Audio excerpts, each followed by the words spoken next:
ছোট্ট সরস্বতীটা কি সুন্দর লাগছে। আমি একটা বারবার বললাম একটু মেপে নিয়ে আরে বলে না প্রচুর ছেলেকে নিয়ে যাও উঠিনি না নিয়ে গেছি সবার ভালো ওই জন্য এটা রাখতে মানে ভালো হলো না। কি হয়েছে? তো আমরা সবার আগে ছাড়ি ধুবো কি কে দেখবি শর্ট মারবো বাবা এটা ঠিক করে। হ্যাঁ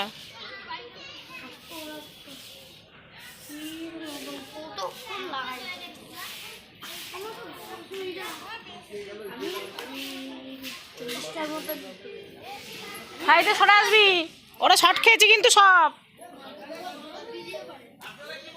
আমি তো ভিডিও করে নিচ্ছি।